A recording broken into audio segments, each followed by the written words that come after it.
मैंने जब अपना फर्स्ट बोर्ड एग्जाम का पेपर दिया था, कोशिश करो कि बोर्ड एग्जाम के पहले, बोर्ड एग्जाम के 10 से 15 दिन पहले मैंने क्या किया था। मैथ्स के लिए आई वुड लाइक टू से one mistake you should avoid is which I did. And अभी मैं कुछ आप लोगों के क्वेश्चंस आंसर करने वाली हूँ इंग्लिश, हिंदी, मराठी के लिए। Hey guys, this is me Gen-Z Learning and today's video is going to be very special because I'm going to try to make this video very unfiltered, very real and raw. I want you all to understand what I'm trying to say. आज के video के लिए I have not prepared any script guys. जो भी मैं बोलूँगी मेरे दिल से आएगा. All the things that I went through in 10th standard I'm gonna share with you all. Also I'll share my honest opinion and experience about 10th standard with you all obviously. So without any further ado, let's get started. First of all, do not panic guys, it's fine. Board exam आते हैं और जैसे आए हैं वैसे चले भी जाएंगे. So do not panic about it and it will be fine guys. You are going to be fine by the end of the day. मैंने जब अपना फर्स्ट बोर्ड एग्जाम का पेपर दिया था, I'm not gonna lie, I was very scared. On the day of my board exam, I woke up early, I prayed and उसके बाद I started revising all the notes and what I kept in my mind was कि मुझे बिल्कुल भी stress नहीं लेना, मुझे बिल्कुल भी panic नहीं करना, I need to calm down. और मैंने अपने मन में सोचा कि मैंने ये पूरा साल कितनी पढ़ाई की है. Even though I was like not consistent from very beginning, but last के 2-3 months में मैंने बहुत ज़्यादा पढ़ाई की थी. I just closed my eyes. I just remembered the tough times that I had, all-nighters that I pulled for studying. And I just remembered all of these things and उसके बाद I was like, I got a different kind of confidence. I just visualized the result day कि कैसा होगा result day. अगर मैंने आज अच्छा paper लिखा तो शायद मेरा result day पे मैं जैसा imagine कर रही हूँ वैसा ही होगा. So I just visualized all of these things. And उसके बाद I went for board exam paper. Everything was like normal only. जब मेरे हाथ में पेपर आया तब I was obviously scared because it was my first time writing board paper. Firstly सब कुछ एक बार में मत पढ़ो क्योंकि अगर आपको एक भी क्वेश्चन का आंसर नहीं आ रहा है तो वो आपके ब्रेन में रह जाएगा कि भाई ये क्वेश्चन मुझे टफ जा रहा है, ये क्वेश्चन टफ जा रहा है. तो उसके वजह से जो क्वेश्चंस आपको आ रहे हैं उसका भी आंसर आप अच्छे से नहीं दे पाओगे. अगर आपको बोर्ड एग्जाम में एक आधा क्वेश्चन नहीं आ रहा है, do not panic, it's fine. अगर बोर्ड वालों को एक्सपेक्टेड होता कि हर एक बच्चा एक एक के आंसर्स दे तो वो ऑप्शंस रखते ही नहीं. any 2 any 3 for a reason you have these options. Now it is not expected for you to write each and every answer. If you have 5 questions and if they are asking you to give answers of any 3 questions, then choose the questions wisely. सबका answers मत लिखो. I am telling you all. अगर आप sure नहीं हो कि मेरा ये क्वेश्चन रॉन्ग जा सकता है तो you consider writing one more extra answer. अगर आप श्योर नहीं हो तभी आप ये करो, वरना you don't need to write everything in the board exam paper. You जितना पूछा है उतना ही लिखो. The paper corrector will be happy and you will also be happy. In short, what am I trying to say is you are not expected to write each and every answer in the paper. And अगर आपको एक आध answer नहीं आ रहा है तो it's fine guys. It is not humanly possible to revise, memorize each and every line from the textbook and notebook. So if आपको एक MCQ नहीं आ रहा है, एक लॉन्ग आंसर नहीं आ रहा है, it's fine, take it easy. Board exam के 10 से 15 दिन पहले मैंने क्या किया था, if I be honest, I am not remembering anything. मैंने बस पढ़ाई की थी. PYQs किए थे लास्ट ईयर के क्योंकि 99% बोर्ड एग्जाम के क्वेश्चन उन्हीं PYQ में से आते हैं. यहाँ पे मैं एक क्लिप लगा दूंगी कि मैंने इतने सारे PYQs सॉल्व किए थे. एंड एक्चुअल जो बोर्ड एग्जाम में आपको वो जैसी आंसर शीट देते हैं, मैंने अपने पापा से वैसी आंसर शीट मंगा के रखी थी. I wanted to get used to that answer sheet and I was just feeling कि मैं जब बोर्ड एग्जाम में जाऊँ, मैं पहली बार जब वो आंसर शीट देखूँ तो मुझे डर ना लगे. लाइक मेरे अंदर ऐसा ना आए कि यार ये बोर्ड एग्जाम की आंसर शीट है. अगर मैं बोर्ड एग्जाम में भी जाऊँ, अगर वो आंसर शीट मेरे सामने आए तो आई फील लाइक या हमने बहुत सारे सैम्पल क्वेश्चन ऐसे ही आंसर शीट पे सॉल्व किए हैं. So I know this is not sounding very intellectual but guys trust me, बहुत ज़्यादा मदद हुई मेरी. क्योंकि मैं जब बोर्ड एग्जाम का पेपर लिख रही थी ना, जब वो आंसर शीट मैंने देखा तो मुझे ऐसा कुछ नया फील नहीं हो रहा था कि भाई बोर्ड एग्जाम है, इसकी आंसर शीट अलग है, स्कूल वाले से तो बहुत अलग है. क्योंकि मैंने ऑलरेडी वैसे आंसर शीट पे बहुत सारे क्वेश्चन प्रैक्टिस कर रखे थे. So I got use to the answer sheet. हम टॉपिक से थोड़ा आगे पीछे हो गए but anyways I solved a lot of PYQ. अगर आपको किसी का आंसर नहीं आ रहा है तो just go through the solutions of PYQ and देख के solve करो. like rather than solving it by your own, see the solution, do it once and try to do it second time without seeing the solution. I would recommend का जो syllabus बाकी है, do not touch it. Last moment पे अगर आप आपका syllabus complete करने जाओगे, ऑब्वियसली आपको स्ट्रेस होगा अगर आप कंप्लीट करने जाओगे सिलेबस एंड लास्ट मोमेंट पे अगर आपको रिवीजन के लिए टाइम नहीं मिला, उस सिलेबस से रिलेटेड क्वेश्चन पेपर सॉल्व करने के लिए टाइम नहीं मिला, तो obviously you will feel stress and overwhelmed, which is why I am advising you guys कि do not touch the syllabus which you have missed out. अगर आप अभी कंप्लीशन करने जाओगे सिलेबस का, it will be totally waste of your time guys. Do not do this mistake. I know मैंने pre boards के वक्त कहा था कि जितना आपका पार्ट हुआ है उसे अच्छे से करने पे फोकस करो, उसे ही बार बार रिवाइज करने पे फोकस करो rather than focusing on the untouched syllabus. This is high time. Like अभी अगर आपका सिलेबस नहीं हुआ, do not touch it. जितना आपका हुआ है 60, 70, 80%, do it thoroughly, properly. Like you never know, क्या पता उसी में से सब क्वेश्चंस बोर्ड एग्जाम में आ जाए. बट गाइज ट्रस्ट मी, जितना आप इसे सोचते हो, जितना आप आपके माइंड में सोचते हो कि ये बहुत हार्ड होने वाला है या फिर ये बहुत ही ज़्यादा अनरीचेबल गोल है, तो it's completely delusional, because it's not even hard. Like if you study, even if you study 80%, 70%, it is going to be a piece of cake for you. I have said this 100 of time. Am I looking pretty? Obviously. अभी के time पे if you are revising, focus on chapters. आप जितना अच्छे से chapters को पढ़ो, बहुत बार पढ़ो. लाइक कोशिश करो कि बोर्ड एग्जाम के पहले भी आप एटलीस्ट एक चैप्टर एक बार तो पढ़ के ही जाओ. मैथ्स के लिए आई वुड लाइक टू से कि प्रीवियस ईयर के सैम्पल पेपर्स देखो, प्रीवियस ईयर के क्वेश्चन PYQs देखो, और बहुत 4-5 मार्क्स के क्वेश्चंस जो होते हैं उसके लिए यू सी कि कौन से क्वेश्चंस बहुत बार रिपीटेड है, लाइक कौन से क्वेश्चंस के ज़्यादा चांसेस है बोर्ड एग्जाम में आने के. Just go through those questions की कंटिन्यूसली बोर्ड एग्जाम में आ रहे हैं, मार्क देम. उस टाइप के 10 और क्वेश्चन प्रैक्टिस करो, गाइड में से करो, डाइजेस्ट में से करो, सैम्पल पेपर्स में से करो, PYQs में से करो. गाइज मैथ्स के लिए आई वुड लाइक टू से कि आप 10 साल के PYQs देखो, 3, 4, 5 मार्क्स के लिए जो क्वेश्चंस रिपीटेडली आ रहे हैं, you will get a better idea of the questions that can be asked in the board exam.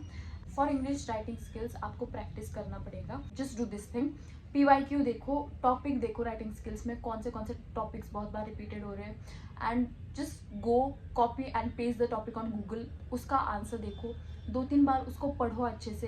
Keep that thing in your mind कि कैसे क्वेश्चंस फ्रेम हो रहे हैं, कैसा हमें सेंटेंसेस फ्रेम करने हैं. इंग्लिश, हिंदी, मराठी के लिए गाइस ऐसे लिख रहे हो उसका, गाइस पोएम्स ऐड करो. Like it will be like cherry on the cake. Just add beautiful poems. You are writing any essay for English, Hindi, Marathi, it will be just आपके 2 मार्क्स तो बढ़ जाएंगे उसके वजह से. अगर आप बहुत अच्छी पोएम लिख रहे हो, लाइक मिनिमम 4 लाइन की पोएम लिखो, मैक्सिमम आप 8 लाइन्स की भी लिख सकते हो. उसकी वजह से इंप्रेशन बहुत अच्छा पड़ता है. क्योंकि मैंने क्या किया था पता है, मैंने हिंदी, इंग्लिश, मराठी में भी लाइक मैंने एक यूट्यूबर का वीडियो देखा था, मुझे याद नहीं आ रहा किसका, मैं यहाँ पे उनका चैनल लगा दूँगी, तो वो काफ़ी अच्छे वीडियोज़ बनाते हैं बोर्ड्स के टॉपिक के ऊपर. जिस दिन मेरा बोर्ड एग्ज़ाम है उसी दिन उनका वीडियो देख रही थी, एंड उन्होंने कहा था कि ऐसे में आप पोएम्स ऐड करो, उसकी वजह से आपका ऐसे का इंप्रेशन बहुत ज़्यादा बढ़ता है, उसकी वजह से बहुत ज़्यादा चांसेस है कि आपको अच्छे मार्क्स मिले ऐसे में. तो उनका वीडियो देखने के बाद आई वॉज लाइक शिट, मैंने तो कोई पोएम प्रिपेयर ही नहीं की, and it was the day of board exam, so I didn't have time, and मैंने पोएम प्रिपेयर ही नहीं किया. क्योंकि मुझे पता था अगर मैं पोएम प्रिपेयर करती तो मैं जितना बाकी का मैंने किया है, पढ़ा है, वो भूल जाती. सो आई वाज लाइक पोएम के चक्कर में मैं बाकी का सब दाव पे नहीं लगा सकती. उसके बाद I went in the exam hall, wrote all the answers of the question, and उसके बाद लास्ट में जब मैं ऐसे लिख रही थी तब मेरे पास बहुत ज़्यादा टाइम था. लाइक मेरे पास आधा घंटा एक्स्ट्रा था. लाइक यूजुअली जब हमारा लैंग्वेजेस का पेपर होता है तब हमारे पास एक्स्ट्रा टाइम बचता नहीं है, बट मेरी राइटिंग स्पीड बहुत ज़्यादा फास्ट थी, तो मेरे पास काफ़ी ज़्यादा टाइम बचा. लाइक आधे घंटे का टाइम मेरे पास बचा था, और मेरा पेपर ऑलरेडी ख़त्म हो गया था. तीनों पेपर के वक्त, इंग्लिश, हिंदी एंड मराठी के वक्त मेरा बहुत ज़्यादा टाइम बचा था मुझे. सो वहाँ पे जो टॉपिक आया था, मैंने पोएम बनानी स्टार्ट कर दिया अपने माइंड में ही. मेरे पास बहुत ज़्यादा टाइम था. I started creating my own poems for the essay. अच्छे अच्छे पोएम्स याद आ रहे थे तब, लाइक मैं खुद बना रही थी मैं। सो ऐसे करके मैंने तीनों सब्जेक्ट के एसेज में पोएम अच्छे से लिख दिए एंड मुझे काफ़ी अच्छे मार्क्स मिले। लाइक इंग्लिश में मुझे 91 है, मराठी में मुझे 90 है एंड हिंदी संस्कृत में 97 है। अगर आपकी पोएम लर्न भी नहीं है, अगर आप भूल गए पोएम लर्न करना, तो वहाँ पे जाके आप बना सकते हो। लाइक ऐसे कुछ भी आपको, मतलब कुछ भी, मतलब it should be good. If it's not rhyming then too it's fine, but it should make sense. just keep this in mind, the poem which you are writing in the essay, it should just make sense. बाकी आप कुछ भी लिखो, it's not necessary that poem should rhyme or something like that. If it rhymes it's well and good, but if it doesn't then also it's fine. So इतना ही था मेरे side से जो मुझे बोलना है आप लोगों को। एंड अभी मैं कुछ आप लोगों के क्वेश्चंस आंसर करने वाली हूँ विच you have asked me. Science में अच्छे मार्क्स नहीं आ रहे तो कैसे पढ़ाई करें? अब मैं क्या बताऊँ।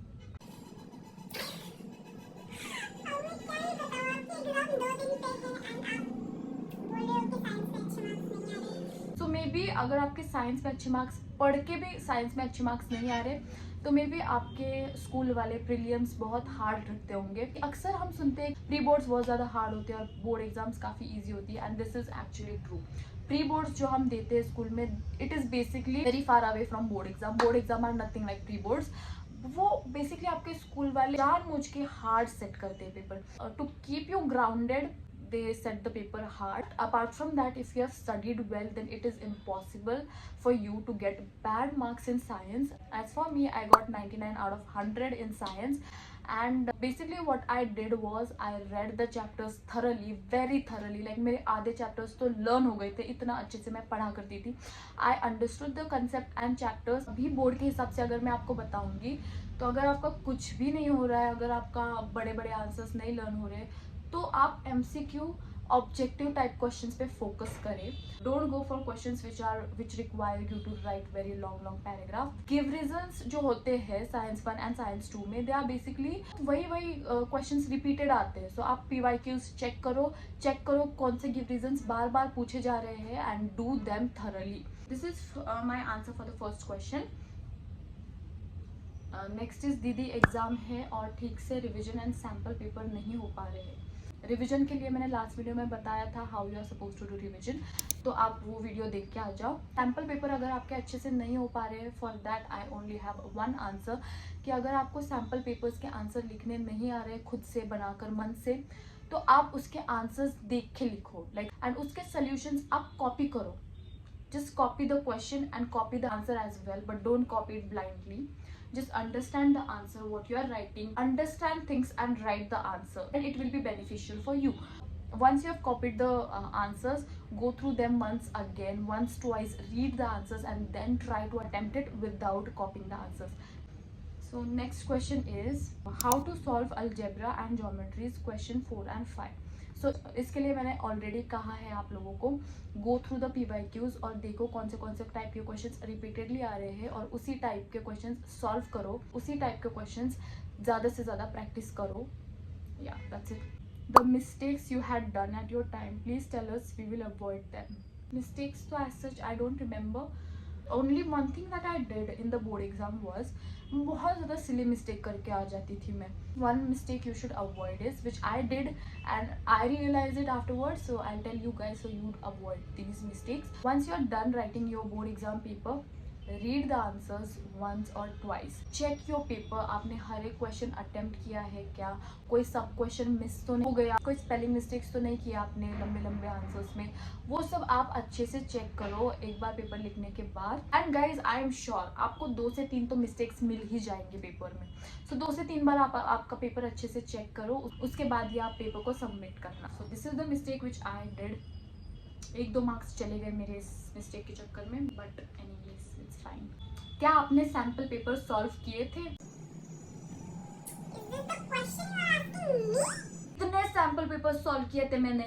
94% ऐसे ही नहीं आए, apart from show off guys. Really मैंने बहुत ज़्यादा सैम्पल पेपर्स सॉल्व किए थे एंड या it is very helpful guys. How to revise and tips for science as well as maths, मैंने दे दिए, साइंस के लिए भी टिप्स दे दिए, मैथ्स के लिए भी दे दिए, और कैसे रिवाइज करना है वो मैंने पिछले वीडियो में अच्छे से बता दिया था, तो वो वीडियो देख के आ जाओ। How should I prepare for Marathi and Hindi board exam? So Marathi Hindi के लिए गाइज आप जो बड़े बड़े लंबे लंबे आंसर्स होते हैं वो लर्न करने की ज़रूरत नहीं है। बस आप लेसन पढ़ो, लेसन में समझो क्या बताया गया है आपको, एंड फिर आपको लंबे लंबे आंसर्स अपने आप फ्रेम करके लिख सकते हो। आप word to word, line to line learn मत करो। बस एक बार आप अच्छे से डाइजेस्ट का आंसर पढ़ लो, उसके बाद आप ट्राई करो कि आप बना सकते हो क्या वैसे टाइप का आंसर, क्योंकि एग्जामिनर के पास इतना टाइम नहीं होगा वर्ड टू वर्ड आपका आंसर चेक करेगा। एंड मैं आपको बताती हूँ, हैंड राइटिंग अगर आपकी बहुत सुंदर है ना तो आपको बहुत अच्छे मार्क्स मिलेंगे, क्योंकि मेरी हैंड राइटिंग, मतलब मैंने बोर्ड एग्जाम में बहुत अच्छा हैंड राइटिंग निकाला था एंड उसकी वजह से मुझे बहुत अच्छे मार्क्स भी मिले। सो हैंड राइटिंग पे फोकस करो, हैंड राइटिंग अच्छे से अच्छे निकालने का ट्राई करो। जल्दबाजी में स्क्रैचेस मत मारो, doesn't look good, it doesn't look presentable. Try to make your paper look as good as you can. Hindi Marathi में गाइस हैंड राइटिंग अच्छा निकालो, इंग्लिश में भी। एंड उसके बाद आपके जो लंबे लंबे आंसर्स होते हैं इसके लिए you don't need to learn word by word thing, you just need to understand the chapter and उसके बाद you can frame the answers according to you. Try to write लंबे लंबे आंसर्स। लंबे लंबे आंसर्स, मैंने बहुत लंबे लंबे आंसर्स लिखे हैं, सो उसके वजह से उसकी बदौलत मुझे बहुत अच्छे मार्क्स मिले। How to score above 90% if you are full Hindi students, how to score good marks in language, how to do HOTS।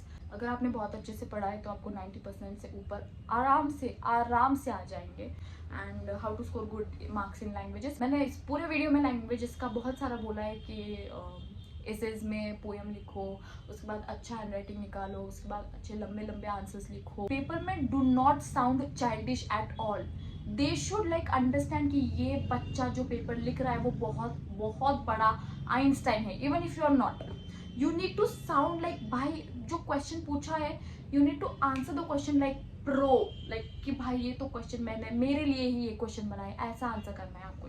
Sound little mature, sound like a 10th standard student. Your suggestion about reference book and your study strategy for one day before boards, means how to revise before one day of your boards. Please say something about this. I am now in 10th standard. So reference book का तो मैं भूल गई, मैंने कौन से book refer किए थे वो मैं सब भूल गई। But one day before boards मैं तो आपको यही बताऊंगी कि आपने पूरे साल जो पढ़ा है बस वही रिवाइज करो, एक्स्ट्रा नया कुछ मत पढ़ो, अच्छे से रिवाइज करो। अगर साइंस का पढ़ रहे हो कुछ तो डायग्राम्स वगैरह सब रिवाइज करो, लेबलिंग वगैरह सब रिवाइज करो। अगर मैथ्स का पढ़ रहे हो तो फॉर्मूलाज वगैरह सब लिखो, 5-5 बार लिखो।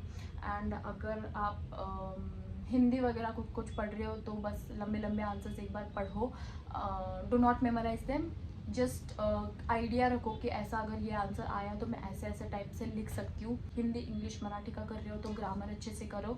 That is it for one day before exam. Study strategy for last 17-20 days, बस सैम्पल पेपर सॉल्व करो, अच्छे से तगड़ी रिविजन करो, मिनिमम 6-7 घंटे दिन में पढ़ो। अगर आपका ऑलरेडी बहुत सब हुआ है तो आप 4-5 घंटे भी पढ़ सकते हो। दीदी अभी से पढ़ के भी 80 अबो ला सकते हैं क्या, वो तो आप मुझे बताओगे। आप अभी से पढ़ के ट्राई करो और मुझे एक रिजल्ट आने के बाद बताओ कि आपको 80 से आप मिले या नहीं। बिकॉज मुझे गाइस एक्सपीरियंस नहीं है, मैंने 3-4 महीने पहले से अच्छे से पढ़ाई स्टार्ट की थी। सो मैं कैसे बता सकती हूँ कि 15-20 दिन पहले पढ़ के 80 अब आ सकते हैं क्या नहीं, ये क्वेश्चन आप मुझे आंसर करोगे। Just kidding, try your best, जितना हो सके आप पढ़ाई करो, जितना हो सके रिवाइज करो, जितना हो सके PYQ सॉल्व करो, इंशाल्लाह आपको 80 अबो मिलेंगे।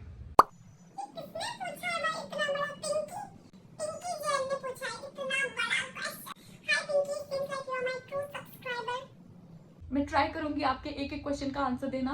सो फर्स्ट क्वेश्चन पिंकी ने पूछा है, how to study for Marathi for English medium students. I answer this question क्योंकि बहुत सारे बच्चों ने ये क्वेश्चन पूछा था तो मैंने बहुत बार ये आंसर कर लिया। पिंकी प्लीज वीडियो रिवाइंड करके देख लेना। Second question, can we use black sketch pen for underlining. No Pinky, not at all. You cannot use black sketch pen for underlining. You use pencil for underlining or pen. 2 ink का भी pen आप use नहीं कर सकते। अगर आप black pen से लिख रहे हो तो पूरा पेपर ब्लैक पेन से लिखो, अगर आप ब्लू पेन से लिख रहे हो पूरा पेपर ब्लू पेन से लिखो। Third one is recommend few ball point pen for exam. I use gel pen, so I don't have very good relationship with ball pens, so can't answer this because I am not very big fan of ball pens. I used gel pen in my exam. How many hours did you study during the last 20 days? So last 20 days I was pretty serious, so I studied for 6 to 7 hours per day. How to put holographed sticker? ये मुझे मैं भूल गई हूँ, मैं 1 साल हो गया गाइस, आप लोग भूल गए हो क्या? मैं अभी 11th में आ चुकी हूँ, मैं अभी 10th की स्टूडेंट नहीं हूँ, मैं आधे से ज्यादा 10th का भूल गई हूँ। मुझे 1 साल हो गया बोर्ड एग्जाम देके, आप लोगों के लिए मैं रिकॉल करे जा रही हूँ, आप लोग बार बार पे आ गए। I seriously do not know how to do this thing. Ask your teacher about it. She knows better than me. She will teach you and she will explain you. I'm sure she will explain you that better than me because मुझे कुछ पता ही नहीं है. Can we take supplement for rough work? और हमारा जो centre था वहाँ पे रफ वर्क के लिए कोई भी सप्लीमेंट प्रोवाइडेड नहीं थी. I just did it on the last back page of the answer paper and that too with pencil. Next is, can you please sum up what are the things stationery we can take inside the exam hall. First of all, 3 pen लेके जाओ because no risk भाई. अगर आपका एक pen खराब हो गया, दूसरा पेन से काम चला लोगे, दूसरा पेन खराब हो गया, आपके पास तीसरा पेन होना जरूरी है. Carry 3 pens with you. Pencil, eraser, sharpener, scale. अगर मैथ्स का पेपर है तो all of the stationeries, compass, protractor and all those things. अगर ज्योग्राफी का पेपर है तो carry colour pencils with you. Plus you experience during the what you experienced during the last 20 days. What I experienced during the last 20 days, as my memory is very sharp, I do not remember anything. But only thing I experienced in the last 20 days is sleep deprivedness, trauma, studying, pulling all nighters, studying, vlogging, editing, uploading, nothing else. Which channel did you refer to and you trust them? Example, yeah, whatever you are telling, I refer to them only. Parth sir for science, Galaxy of Maths for maths. She teaches maths. She is my life savior guys. मुझे अभी मौका मिल रहा है. Galaxy of Maths, she is literally my life savior guys. उनका देख देख के मैं इतना पढ़ी हूँ. Like मैंने जब मेरी कोचिंग क्लासेस छोड़ दी थी, मैं उनके सहारे ही जिंदा रही हूँ. लिटरली मैंने बहुत पढ़ा है उनका देख के. So if you are facing problems in maths, go to her channel. She teaches amazingly. Please share the publications you used. I used Navneet guys. I used Navneet.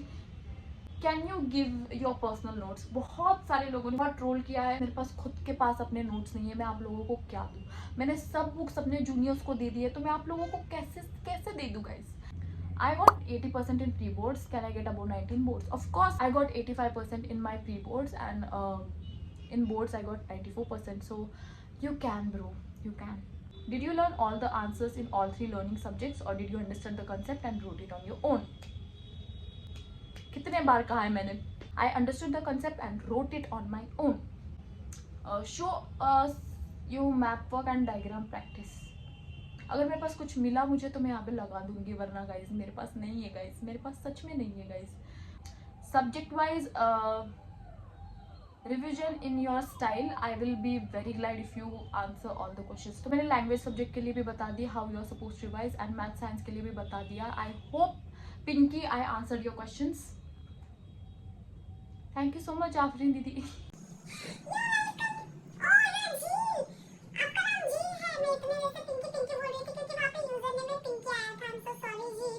And yeah, thank you so much Jheel for asking so many questions. I'll be very grateful अगर मेरी थोड़ी सी भी मदद आप लोगों को की. Paper presentation guide, good handwriting. हर एक क्वेश्चन के बाद पेंसिल से लाइन ड्रॉ करो. New question on new page. उसके बाद अगर आपका कुछ गलत आ गया तो स्क्रैच द होल पेज. अगर आपका कुछ गलत आ गया, suppose a word or something, do not scratch it with pen. Scratch it nicely with pencil and just one scratch, not like this. I didn't solve question papers, so now I solve papers or learn PYQs. You're not supposed to learn PYQs, you are supposed to solve them. So अगर आपने अभी solve नहीं किया तो start from now, solve them. आपको idea लग जाएगा कि how questions are framed in board exam. I have scored only 60 in pre-boards. Can I still score 90 in boards? मैंने बहुत सारे केसेस देखे जिसमें बच्चों को बस 50-60% मिले थे प्री बोर्ड्स में, बट उनको अच्छे 80-85-90-95% मिले हैं बोर्ड्स में. So you can, if you trust in yourself and if you have worked hard, then obviously you will. I follow the strategy of writing too, but since only 19 days are left, it consumes a lot of time. It does consume a lot of time. Also give some strategy for language. Language के लिए मैंने बहुत सारे strategies दे दी है. And अगर आपको लिखने में बहुत ज़्यादा टाइम वेस्ट हो रहा है तो आप पढ़ के करो. तो बहुत ही हार्ड क्वेश्चन है, बहुत ही बड़ा लंबा आंसर है, तो वो बस लिखो. बाकी जो मैनेजेबल है, जो छोटे छोटे आंसर्स अगर आप पढ़ के कर सकते हो तो वो पढ़ के करो. Time management tips. This is the last question that I'm gonna answer for today. Time management tip. Guys अगर आप आंसर लिख रहे हो तो आप पहले से ही आपके माइंड में ये बना के चलो कि आपको इतने इतने टाइम में इतना पेपर कंप्लीट करना है। स्टार्टिंग से ही आपकी स्पीड मेंटेन करो। ऐसा नहीं कि स्टार्टिंग में आप बहुत धीरे धीरे लिख रहे हो और लास्ट में पूरा गंदा गंदा हैंडराइटिंग लिख के आप बहुत जल्दी जल्दी लिखते हो। Do not do this. Starting से ही आपकी स्पीड मेंटेन करो। According to me guys time is more than sufficient. अगर आप स्पीड मेंटेन करके लिख रहे हो तो आपको बहुत अच्छे से आराम से आपका पेपर हो जाएगा। That is it for today's video guys. I hope थोड़ी सी भी अगर मेरी मदद हो पाई आप लोगों को, I will be forever grateful. And comments में बताना if this video helped you और not. And last but not the least, आपने बहुत ज़्यादा मेहनत की है। अगर आपको फिर भी बहुत ज़्यादा स्ट्रेस हो रहा है तो बस दिल पे हाथ रखो और बोलो all is well, because it is well guys. Do not worry about boards. आप जितना आपके माइंड में एग्जैजरेट करते हो ना बोर्ड का प्रेशर जितना आप लेते हो, असल में it's not at all equivalent to that. It not panic, do not stress. अच्छे से खुशी खुशी जाओ यार और बोर्ड एग्जाम देके खुशी खुशी आ जाओ, क्योंकि आपने मेहनत की है। Do not forget that. बहुत लंबा वीडियो बन गया, I know. Anyways that is it for today's video. All the best all of you for your board exam. बहुत अच्छे से प्रिपेयर करना, बहुत अच्छे से पेपर लिखना, बहुत अच्छे से आपका रिजल्ट भी आएगा। And yeah all the best, bye bye.